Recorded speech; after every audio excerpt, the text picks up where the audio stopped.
Are you having fun in your business? I mean, it should be fun, right? Well, sometimes the fun gets overlooked when you're dealing with the have-tos, the complexities of being your own boss and actually running the show.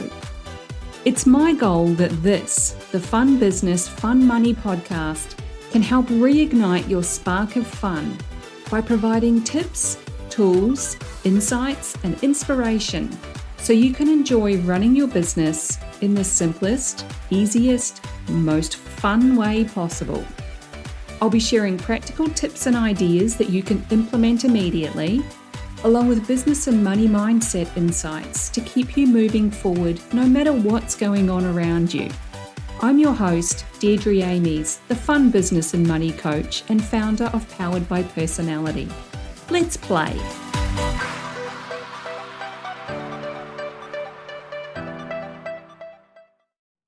Hey there, and welcome to the Fun Business, Fun Money podcast. You know, one of my favorite things that I hear from podcast listeners is how much they appreciate these episodes not being all waffly and drawn out. And honestly, there's nothing that can't be covered in under 30 minutes in my world. Even my coaching sessions with clients are generally 45 minutes. And that's simply because we end up chatting about random stuff for 10 minutes or so. We want to maximize that 30 minutes of quality time. When it's just me solo like this, though, I don't talk for the sake of talking. You've got a business to run and a life to live, and so do I. So we shall continue, as we have started, with one longer coaching episode on a specific area of your business, like this one, and one shorter, snappier, quick tip, tool, or tactic that you can implement fairly quickly and easily. Today, we are talking about time, specifically about how to run your business in 20 hours a week, or less, or more, whatever lights your fire. It's totally up to you. The point being, you can keep your business activities to 20 hours per week, okay? It doesn't have to be an all-consuming, soul-draining, hustle and grind kind of thing either. That lie has been well and truly oversold, and it's time that got in the bin where it belongs. If you want to operate like that, have at it. You do you. I'll be over here doing things in 20 hours a week or less, okay? Time is our most precious resource. We all know that. We should know that by now. You can't save it or store it. Everyone has the same number of hours in a day and a year, all of the things, no matter how much money you have, the time is still the same. And that's why it's super important for you to choose where you spend or invest that time. Are you going to use it to consume someone else's content? I mean, that's what you're doing right now by listening to this podcast. So no shade is being thrown here. But make sure you're consuming something useful with a purpose. I'm all for a binge watch of something pointless on Netflix or just sitting down with a good novel for a few hours. But only when that's what my brain and my soul needs. It has a purpose. It enables me to rest, to reset, recharge, so that I'm ready for the next growth or learning phase. Making effective use of your time is what creates a sense of freedom. I love that feeling. You can have a quality of life that is so unmatched by anything else when you get more intentional about your time. And I like to look at it as though I have projects and opportunities rather than obligations. Obligations do not feel good. Projects and opportunities, that is a whole lot more fun.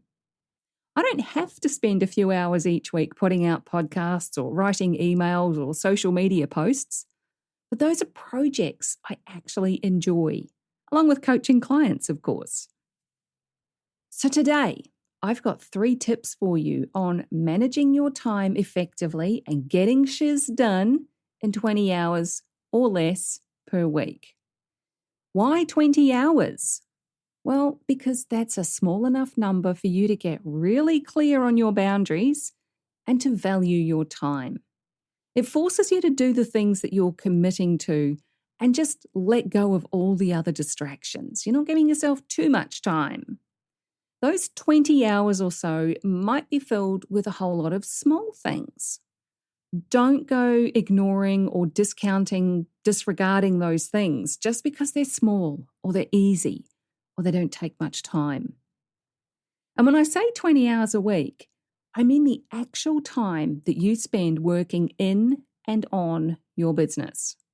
Now, I'm the first to admit I spend a lot more time than that thinking about my business.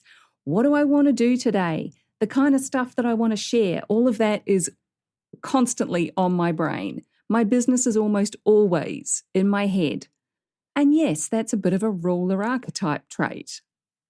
But what we're talking about here is making a shift away from the traditional employment mindset where you're paid to be at work for 40 hours or whatever it is.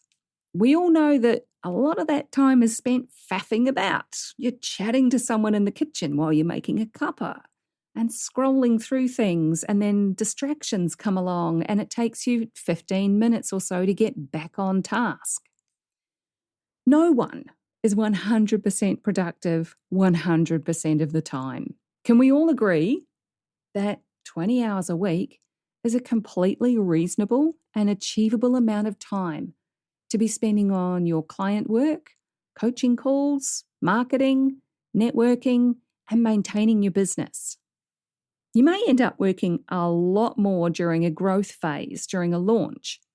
But those are exceptions where you put a lot more energy into a specific project for a defined amount of time. It has a deadline.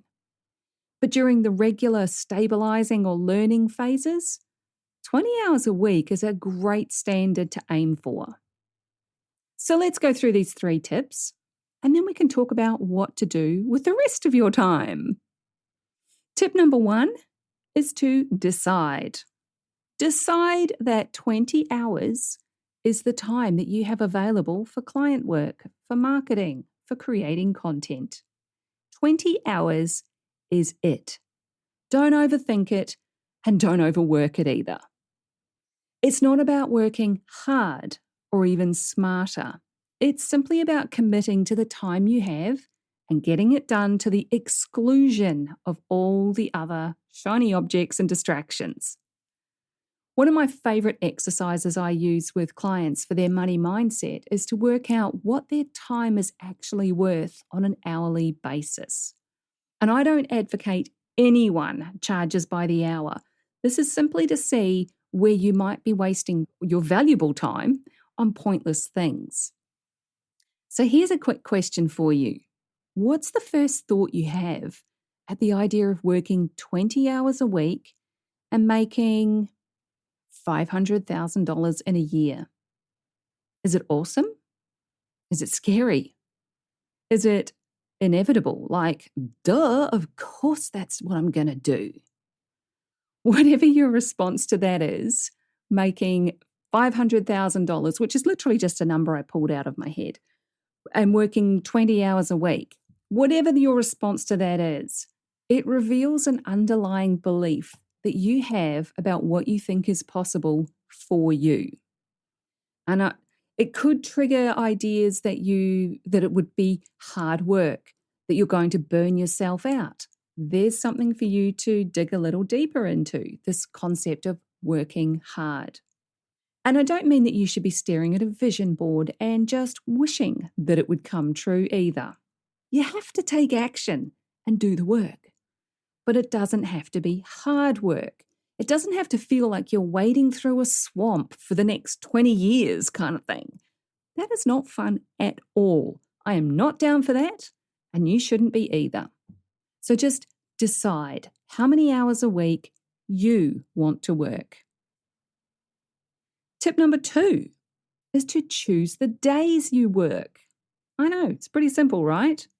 But coming back to that traditional employment scenario, our culture dictates that we, as a general rule of thumb, we will work 5 days a week from Monday to Friday, and we have 2 days off. If that's how you want to operate in your business, great. If you want to work on weekends, that's great too.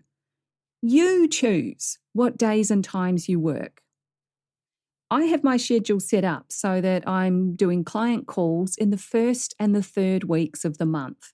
They're all concentrated there so I can give that my full attention. And then on the other weeks, I can give creating content or new things for clients my full attention. On those client weeks, I still keep Mondays free because that lets me set up anything I need in the week ahead. It's a call-free day. So you get to choose and set the days and hours that you want to be face-to-face with clients. And you get to set the boundaries to uphold your standard of working 20 hours per week. And the third tip, put your freedom on your calendar. This is a big one because most of what creative entrepreneurs spend time on is not on their calendar. And it's also not what moves their business forward. The things that do create momentum and growth are serving clients, creating value-packed content that converts, and building your audience or networking. And of course, that can be in person if that's your kind of thing, or growing your network online like I do. Just let go of the obligations from the past, those things that don't give you joy or freedom, the things that don't make it possible for you to scale and have an impact. Because you end up feeling busy and stressed out, like you've been working hard, but there's no money and there's no sense of freedom. So think of your calendar as your freedom template and get really good at saying no. Get resourceful and prioritize your freedom. And sometimes you've just got to ask for help from others. So ask yourself, is this thing that I'm putting in my calendar directly related to serving clients, audience building, or making money? Because a request for your time needs to be addressed from a place of power, not from obligation. You can simply say, I'm not available for that. That's not a fit for me. Or that's not going to work for me. Most of all, don't apologize. No is a complete sentence. It doesn't need to be followed up with a reason or an apology. And that's something for the nurturer archetypes out there who love to over-deliver and give and give and give, or feel really bad when you say no. You don't need to give a reason. Your time is your time. Your freedom is your freedom. It's up to you to claim it and own it. Now, something that can help you with this is my Start, Stop, Continue guide. It's a handy-dandy PDF that helps you prioritize the activities in your business. What do you want to start doing more of? What do you want to get rid of or do less of? What do you love and want to continue doing? It's about maximizing the time that you have available and putting your energy into the things you actually enjoy, that add value and make money. Because the rest can be delegated or it can get in the bin. You'll find the link to download your Start, Stop, Continue guide in the description of this episode and in the show notes. So that's my 3 tips to help you keep your business to 20 hours per week. Number 1, decide that that's how you're going to operate. That's a great boundary right there. Number 2, choose the days you work. And number 3, put your freedom on your calendar. Now, what freedom looks like for me is to work in the morning when I'm at my best mentally, I've got a fresh brain, and to play in the afternoon when I need to recharge with a bit of sunshine or movement or meditation. And then a bit of work in the evening on those client call weeks as well to make sure my lovely UK people aren't missing out. What does freedom look like for you? I'd love to know. Please send me a DM. I'm at Fun Business Fun Money, all one word, on both Facebook and Instagram. You can connect with me on LinkedIn and send me a DM there. I'm the only Deirdre Amies in the world. You can hit reply to any of my emails if you're on my weekly Fun Day list, or you can send a fresh email to hello@deirdreamies.com.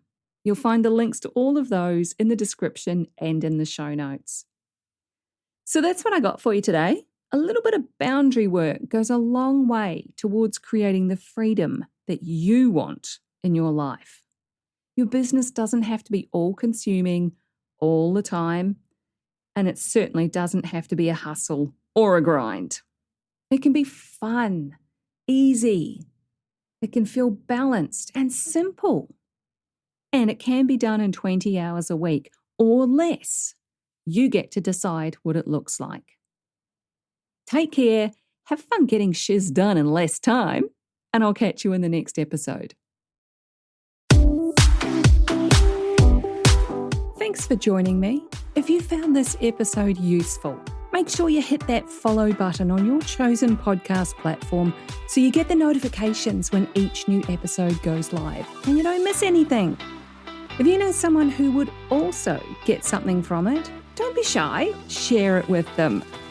One of the best things about being a business coach for online entrepreneurs is helping them make sense of their creative ideas and turn them into a simple, clear business system that actually makes money. A client recently described me as a castle building expert. You've got the big vision and some of the building materials already, but you don't quite know how to bring it all together into a solid foundation. Then I come along and I show you the blueprint that makes sense of it all. I love that analogy. And I'd love to show you your personalized blueprint, the one that's just right for you and your clients. But I can't do that until you join Ignite, my business and money coaching program. So head on over to deirdreamies.com/ignite for all the details. Fill out the application form and let's talk about building your castle in the simplest, easiest way possible.